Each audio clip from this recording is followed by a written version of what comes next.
Hey everybody, welcome back. It's Dr. Jay Bowen at New Jersey Regenerative Institute.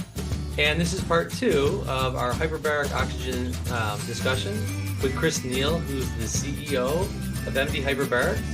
So if you missed anything or you want to know a little bit about the intro, check out part 1. We'll link it up in the corner here and you'll see a lot more detail. And then we're just going to sort of dive into the second part. So Chris, if you want to give a quick summary, and if they want to know more about you, they can review part 1. Yeah, absolutely. Thanks again, Jay, for having me on. So I'm Chris Neal. I'm the CEO of MD Hyperbaric. MD Hyperbaric is focused on creating accessible options for hyperbaric oxygen therapy throughout the U.S. We partner with top-notch physicians like Dr. Bowen to provide hyperbaric outside of the hospital setting to, again, increase access to this really beneficial, and as we'll talk about, technology that's been around for quite a while and has been well researched and proven in efficacy. Yeah, so how about let me know, when did this first start? Was this like last month we started doing hyperbaric? It's funny. I always joke that hyperbaric oxygen therapy is about a 4-century-old overnight success. It's actually, the origins have been traced back to the 1600s. And initially it was developed as to treat conditions like decompression sickness in divers. Over time, its use got expanded to treat wounds, infections, radiation injuries, and other conditions of the like. And today, we're seeing research emerge on additional benefits, including improving outcomes for regenerative medicine and treating post-concussive syndrome, traumatic brain injuries, post-surgical healing, PTSD, autoimmune conditions, and more. So it really wasn't until the early 1900s to kind of the mid-1900s that we saw more adoption and adaptation of hyperbaric oxygen therapy for this range of different conditions. Yeah, I mean, unfortunately, like a lot of things, that this stuff gets its roots out of military and the commerce. So as they're building bridges or they're trying to, put landmines or something like that in the ocean in the 1600s, not so good. And like you said, Caisson's disease, which is pretty interesting for people who worked on bridges and tunnels, they didn't really connect it right away. But, that's something that if we had what we had today, it'd be a lot less deaths. 1967 was it that the Undersea Medical Society was founded? And then the FDA in 76 approved the indications that the Undersea and Hyperbaric Medical Society had. The problem is like you said, I love the comment. It's sort of an old technology with an overnight success because you haven't really heard about it except for the last decade. And again, like with PRP, when Heinz Ward got that for the Super Bowl, is until the athletes have it, it gets splashed on the front page of the New York Times or something, that nobody really knows about this stuff in the back area. Yeah, that's totally right. And I think, for better or worse, a lot of these professional athletes and influencers are creating proper awareness around these technologies. And oftentimes that's what's, influencing these general populations to start to look into this technology. And once they start to get under the hood, which they are now, they're finding that this is a really beneficial treatment that has a very basic mechanism of air and oxygen and pressure and oxygen. And we're going to talk a little bit more about that later and the benefits of it later. But I'm glad that no matter the means, obviously through positive outcomes that, people with large platforms are publishing, they're creating awareness for these beneficial treatments.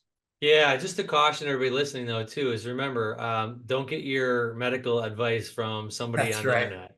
That's right. If you think it's something that might be beneficial, look up somebody, go see someone who's certified or knows what's going on, right? So in 1991, there's the first certification to the American Board of Preventive Medicine and the combination with the American Board of Emergency Medicine. So this isn't, there might be some fly-by-night people, but if they have a certification, if they have a tank, if they've done the right thing, they can evaluate you to see, because there are a few, potential risks of this if it's not done right, beyond just wasting your money that you don't get a benefit. And we'll talk a little bit more about how you can maybe weed some of that out. Yes, absolutely. That's very critical.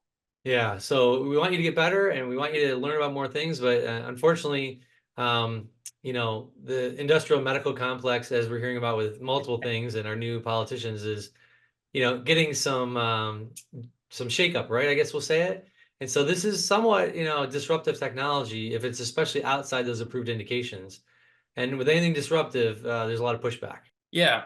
And I think just to comment a little bit on the, established primarily hospital-based model primarily through insurance. There's 14 FDA-approved indications. There continues to be research done, and there seems to be a lot of interest right now in the neuro space for hyperbaric. But for insurance coverage for hyperbaric, unfortunately, this can be a little bit challenging to navigate. And actually, a 2019 health policy research report published by CMS showed that the average time from diagnosis to treatment for hyperbaric was 177 days. That's almost 6 months. So with lag times pushing over 11 months in some cases. And providers that were surveyed as part of this report noted that insurance coverage limitations and challenges were rooted in, quote, the depth of clinical knowledge needed to make accurate medical necessity determinations for HBO, that medical necessity guidelines were being applied too inconsistently at times, and that both the guidelines and their applications were too strict.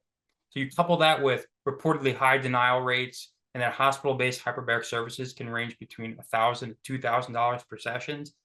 Payers may be left with a large bill at the end of their treatment, depending on their co-insurance responsibilities, which can range between 10 to 50% of treatment costs. But with providers like MD Hyperbaric, we're able to set more affordable prices for personalized care. And while awareness of HBOT's potential is growing, we're committed to educating patients and providers to drive that greater accessibility. Yeah, and the thing that I was sort of taken aback by when I started learning about this is that, I guess if you're in a hospital system, you have a lot of power and influence. But as an individual provider, you don't. And, Medicare looks at these things, and it's taken a while from 2017 to now to sort of get up to speed. But they're doing a lot of audits. They're looking at what these things that doctors, if you're listening, will know what a RAC audit is. And they look at it and they say 50 to 100% of treatments they feel would be fraudulent, which is outstanding when they also contradict themselves and agree that it's a good treatment. So again, the problem is as Chris alluded to, is that these things can be expensive on the hospital billing side, and insurers or Medicare, they don't have a lot of money, and they have a lot of sick people. They have to figure out where to spend those dollars and different ways to try to minimize reimbursement or minimize treatments. Yeah. So we in the medical community just have to keep pushing the data, the research, the indications, and fighting to make sure that our patients get the best care. Yeah, absolutely. So with that, it's also interesting for patients or people to know who's listening is, I hear a lot of my patients who historically would come and ask, and then I'd start sort of poking away, like, what do you mean by hyperbaric? Like, everybody's got hyperbaric or this person. And so a lot of these people have these essential sleeping bags, right? And I was like, well, I don't know how many atmospheres they can really get, so I don't think you're gonna get a lot of benefit. You might be wasting your money. And if you're using 100% oxygen, those things can go tick, tick, boom, and, could be a big deal. So if you could speak a little bit about the different types of equipment. Yeah, absolutely. It's a great question. It's one that we get a lot from patients, and really this is part of a critical part of education for patients. So to step back, there's two main types of hyperbaric chambers. There's a multiplace and a monoplace chamber. Multiplace simply means multiple people can fit in it. You'll see sometimes these pictures, these images of chambers that can fit up to 20 people in them all at once. And monoplace means single person chamber. And in recent decades, manufacturers have innovated on the monoplace chamber design and broken that category of monoplace chamber into hard and soft shell chambers. Hard shell chambers are made of rigid materials like steel and acrylic, and they can reach higher temperatures or higher pressures, therapeutic pressures of up to 3 atmospheres, which allows for the safe delivery of 100% pure oxygen in alignment with the current research and safety standards. These hard shell monoplace chambers can be pressurized with air or oxygen, and they've been shown to provide the same benefit. There's a bunch of research being done out of Israel, actually in a multiplace chamber pressurized with air, and the patients breathe supplemental oxygen, 100% oxygen through a mask. The chambers that are pressurized with air also have a lower internal concentration of oxygen, which can provide a safer environment within the chamber while still delivering that 100% oxygen via a face mask. So soft chambers, on the other hand, like you mentioned, they're made of a flexible material and operate typically at lower pressures around 1.3 atmospheres. And they're operated with enriched air or oxygen concentrators, not USP 100% oxygen, with the oxygen concentrators really only providing a purity between 60 to 80%. And at MD Hyperbaric, we utilize FDA-cleared ASME PVHO1 certified hard shell hyperbaric chambers because they offer the highest therapeutic potential, also while delivering pure oxygen under controlled pressure of up to 3 atmospheres for maximum effectiveness. For those seeking specific treatments for specific conditions, hard shell chambers are typically the best option as they can achieve therapeutic pressures necessary for healing as per current research. For those looking for a general overall wellness or they're looking to get a little bit of an edge, although there's not much research available, a soft shell chamber may be helpful in providing a small boost in overall well-being. But it's important that regardless of what chamber a patient uses, that they ensure that the chambers are FDA cleared and they comply with all the applicable safety codes and standards prior to starting treatment. Yeah, and we're just so excited to be partnering with you. And so we'll insert a picture so you guys can see what the tank will have in our office. And it's a hard tank, and people potentially, the greatest problem, right, is probably claustrophobia or being scared to be in a small area. But these, you can get MBA guys in it, and you can sit up in it even, or you can lay down and relax, sort of depending. And then the other advantage is because you're not pressurizing 100% oxygen in the tank, that we can be a little more lenient on what people take in, because the last thing we want to do is create a fire or create dangerous situations for patients. Yeah, absolutely. So with that, what would you say sort of an ideal patient for hyperbaric would be, and then what would a usual treatment look like? Yeah, so ideal candidates for hyperbaric are anyone really looking to enhance the recovery after a surgery or injury, improve healing, manage neurological, autoimmune, or chronic conditions. For example, athletes that are looking to recover from an injury or patients that are undergoing a regenerative treatment like orthobiologics or individuals dealing with post-concussive syndrome can all benefit from hyperbaric. We see a lot of patients undergo hyperbaric oxygen therapy after cosmetic orthopedic surgeries to reduce their recovery time and enhance their healing quality. The therapy is also increasingly being used to support overall wellness and anti-aging by enhancing cellular regeneration, stem cell proliferation, and reducing systemic inflammation. And while hyperbaric is generally safe and well tolerated, there are certain health conditions and contraindications that may prevent some individuals from undergoing treatment.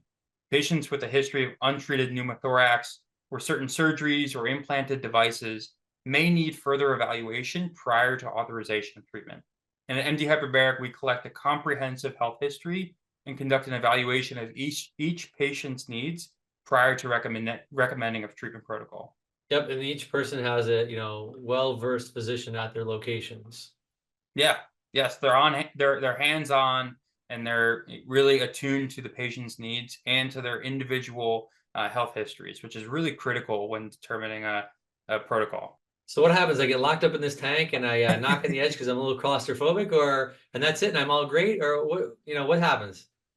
Yeah, so especially for your first session, it's really critical that we have a hands-on approach to ensure that the patient understands what the treatment feels like, how long it's going to be, what their experience is going to be from the time that we set foot into the chamber to the time that they complete their first session. So we have a technician that's dedicated to them, who's trained and certified, industry recognized training, that's going to be with the patient the entire time, that can communicate and see them at all times. And especially for the first session, if there's a patient who expresses some concern of claustrophobia, we ensure that they feel the chamber, right? They sit in the chamber door can be open, and they just feel the environment. We have the roomiest chamber that there is in a monoplace design, and patients can sit up and they can move around within the chamber. And so we want to ensure that they feel and understand that they have control within that chamber. We can terminate a session at any point if they feel uncomfortable, or God forbid they feel any sort of adverse reaction or any sort of pressure in their ears. We can terminate the session. So we're in constant communication with the patient. But otherwise, during their session, they're just laying back, they're reading a book, and they're just relaxing for 60 minutes at pressure. And so it'll take about 10 minutes, depending on the pressure, to get down to depth during what we call a dive during a session. And then they spend 60 minutes breathing in oxygen and relaxing. And then they'll be depressurized back to normal atmospheric pressure, and their session's over. So it's painless, it's non-invasive, and it's extremely relaxing for 60 minutes. Yeah, you get to decompress and get away from life and kids and spouses and everything else. That's right, decompressing while compressing. There you go. Yeah. I mean, I think the biggest thing that, people may think about is that their ears pop or like going in an airplane up and down. But again, the technicians there, as Chris said, they'll talk you through it and they can slow that dive down. So if it takes 10 minutes, usually in the first session, it takes twice as long, that's fine. It's always that first session, the fear of the unknown. And then, generally these are not just one and done, right? There's sort of a series of procedures. Yeah, that's right. And just to step back and talk a little bit about how we develop protocols. So treatment plans are highly personalized, and that's where the expertise of Dr. Bowen and the rest of the staff is really invaluable, especially the medical directors that are industry trained to create protocols and see patients for hyperbaric medicine. And there's three core aspects to a hyperbaric protocol. There's pressure, frequency, and duration. And as I mentioned earlier, pressure ranges from 1.5 to 2.5 atmospheres, typically based on available research, depending on the condition. Frequency ranges 3 to 5 times a week, but it's typically 5 times a week. And then the duration of the session is generally 60 to 90 minutes at pressure over the course of multiple sessions.